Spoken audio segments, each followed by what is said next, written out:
So, Swatmarama Yogendra in the 15 and 16, he is outlining which are the factors destroying the practice and which are the factors accelerating the progress. Next two slokas, so he is touching the yama and niyama. So yama in the sense you must avoid, okay, to get your progress. Niyama means you have to follow. So the first yama is ahimsa. So ahimsa in the sense through your mind or the word or the body, you don't have the intention to harm others. So when you are expelling your thought and the word and also the actions of your body, so you should not do any harmness to the others. So in other words, when you do something, you should not have the inner conflict. Sri Aurobindo used to say you can fight in a war with the ahimsa. So that clearly you have the objective, right? So you are assigned to the task, you are doing the task, that's all. So there is no inner conflict, like whether this is correct or not and bad and all. So that state of steadiness of the mind also, ahimsa. Okay, so there's a story, the person called Dharma Vyasa. So he's a butcher, but at the same time, he's a Brahmanyani. In his mind, he is very clear why he is doing the slaughtering. Because it came through his family job, and also he is doing it for the life expense to keep his father and mother. He is in a perfect balance why he is doing, right? He is not intentionally going and doing because of the greedy. So it need to be understood properly. Through the karma, we are getting the job. That job we are doing for fulfilling the need of the worldly needs. But beyond that, if we go for an intention to do something, harm or do anything, it's called himsa. So doing your job doesn't mean anything, not to conflict with anything. But you should not have any intention, I want to harm that, I want to stop that. So those are the himsa thoughts. So that's the first part, ahimsa, which will make you very calm in your mental frame. You never get agitated and all. So the ahimsa is the first yama. So the second is the satyam, truth. So we have to understand there are two types of dharma. Okay, one is the rhythm prajna, which is a universal truth, universal alignment. So other one is the dharma of your system, okay, which you belong, the country, the race, and your family, and all. You may have own rules. The satyam, you are following the truth in the sense. You must know I am connected and I am from the eternal source and the universal truth. I am belong to. But you manage the human social norms, okay, which created by the human.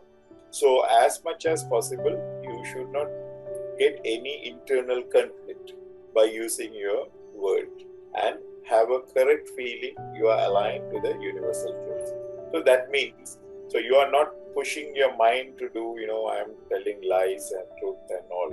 And you must have the feeling, I am connected to the eternal truth. Okay, so that flow of the connectivity need to be maintained. So that your words become pure and your activity become pure. Mostly the people are pushed to do a discipline. You must say the truth. You must say the truth. But the real satyam will come, you are connected to the source. So that's the true nature of the God and the Supreme Conscious is the ahimsa, satyam and all. So you will develop the satyam by connecting the Supreme Self, not by pushing your mind. But as much as possible, you have to obey or you have to follow whatever the rules. Okay? So you are adhering, you are committed. The key idea, you should not get any chitta vritti or internal conflict by doing or whatever the things you are doing through the body and the mind. Okay? So that's called satyam.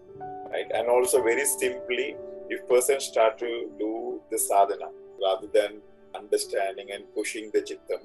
So if you start to do a Gayatri, the job of the Gayatri is all these yama niyama. So you will get the capacity to follow these things by descending, not by pushing you from the down. So the divine qualities will develop. So that's the easier thing we can think about the yama and niyama. So the remaining is asteyam, which means we should not have any intention to take others' things. Fourth one is the brahmacharyam. So brahmacharyam means So whenever you do the act, you feel you are linked to the Brahma, whatever the activity you do. So that's Brahmacharya. So, and also it means for the Grahastha, so moderate sex with the partner. The fifth one is Shama. Shama, it means, forgiveness.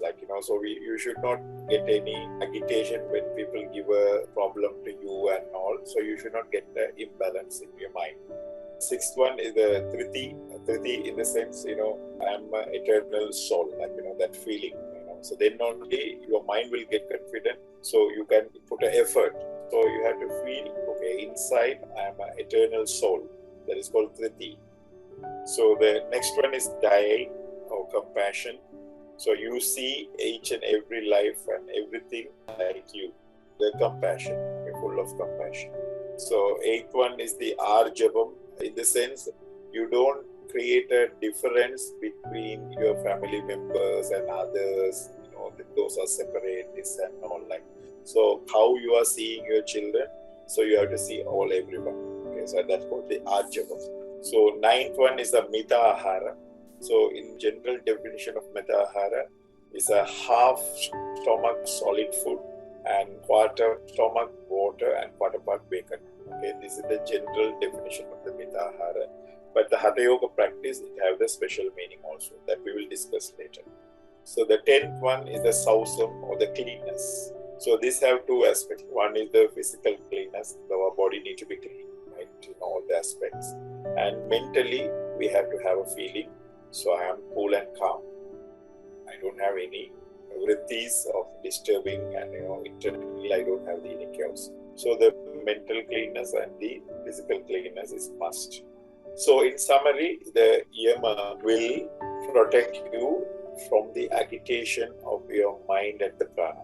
Okay, so if you follow this, we don't get any agitation inside. If you follow the truth, ahimsa and the asteya and all, unwantedly, we are not wasting our prana.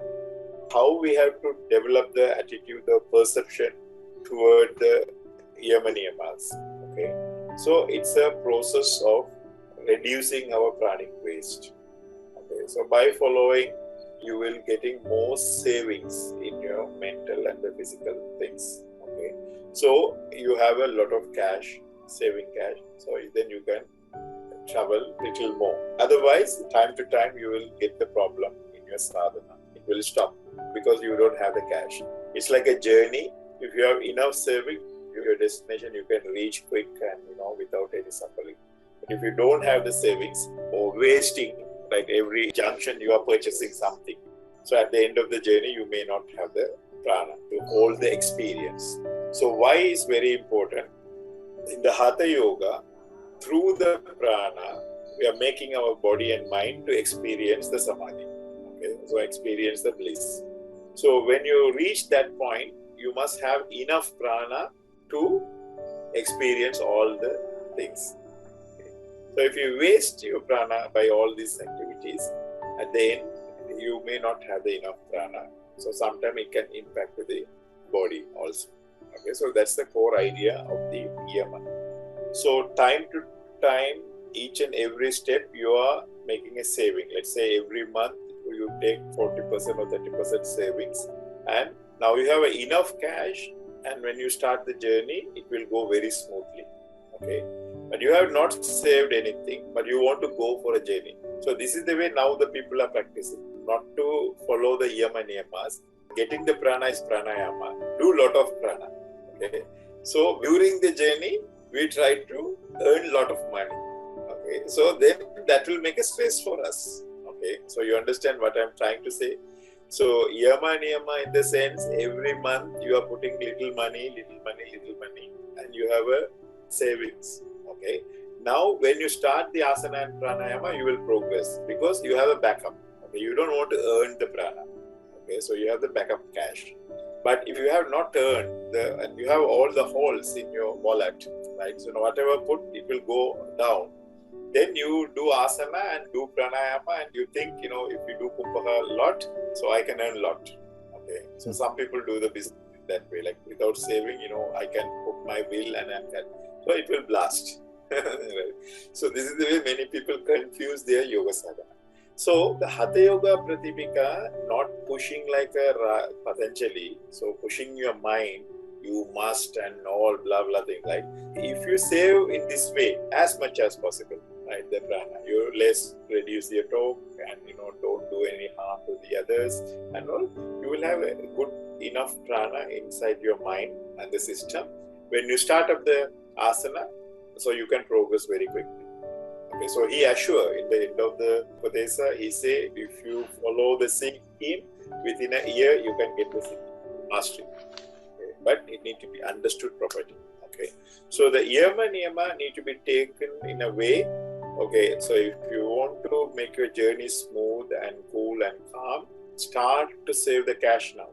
Still, we didn't go to the asana and the pranayama and the mudra bandhas. So to do that, you must start a savings of the prana. So it will help you practice steady without any problem and all. That is one point. Second, all these yama niyama, if you see it a little deeper, it's avoiding conflict within us. Okay, we should not do something which is not creating an imbalance in us. Okay, so that's the key idea. So if you hit somebody, so after that is a chain reaction. Okay, then himsa. So then that guy will plan to attack us, and then our life will go in that rat race. So we are trying to avoid all the imbalances through the yama and also the niyamas.